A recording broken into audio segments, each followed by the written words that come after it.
Hi, hello, welcome back. So today we are with a new content which is related to UAE guidelines related interview questions. The third question which we are going to discuss here is, before that, if you haven't watched the previous video like question 1 and 2, you can check the playlist. In that I have added the question. So today's question is, what are the guidelines for using modifiers in CPT coding?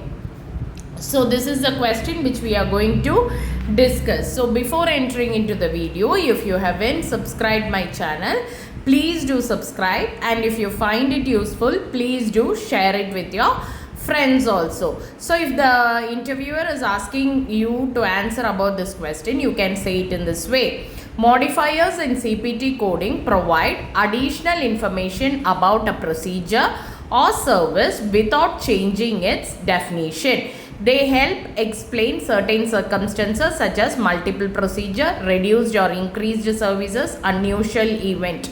So here are the key guidelines for using CPT modifier. The first guideline is modifier placement. Modifiers are added to the primary CPT code to reflect additional details about the service.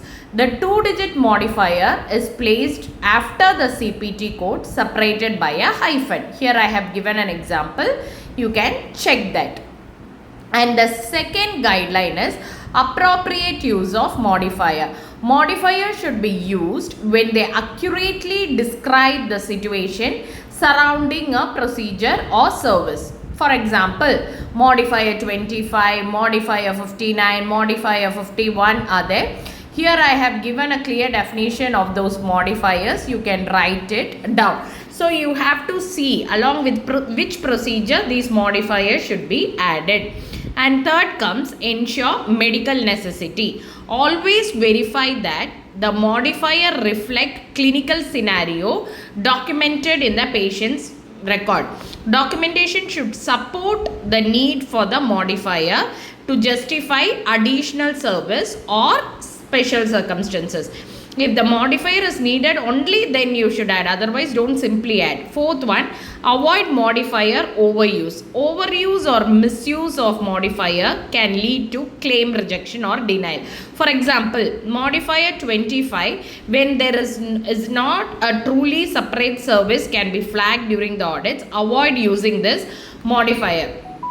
Like if the modifier is not required, in that place you should not use it. Next, fifth one is multiple modifier.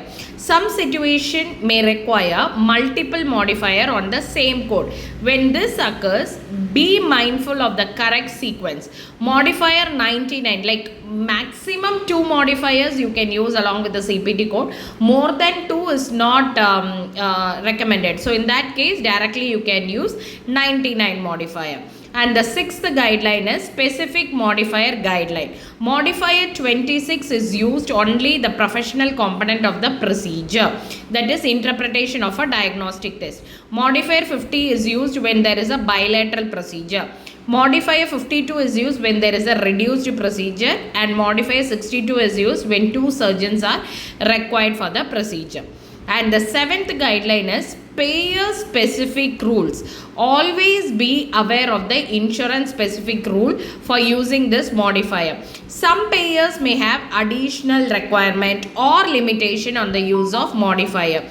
In this instant, insurance providers like Dammam or Tika in the UAE might have unique rules for the use of modifier combination. And the eighth guideline of this is modifier audit. Modifiers can be a subject of audit because they impact billing and reimbursement. Healthcare providers must be careful while using them appropriately. Incorrect usage will lead you to billing errors, underpayment or overpayment, triggering audits or claim denials also. So these are the 8 guidelines which we should be very clear. Modifiers in CPT coding provide essential information to clarify the procedures, complexity, extent, or the need for specific circumstances.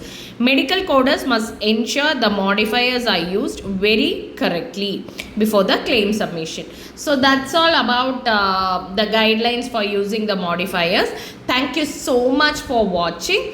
And if you are looking for placement support or any sort of like CPC training or anything, you can just contact me. Thank you so much, and if you haven't subscribed, please do subscribe my channel, and if you find it useful, share it with your friends also. Thank you so much. Take care. Wish you all the best for your interview.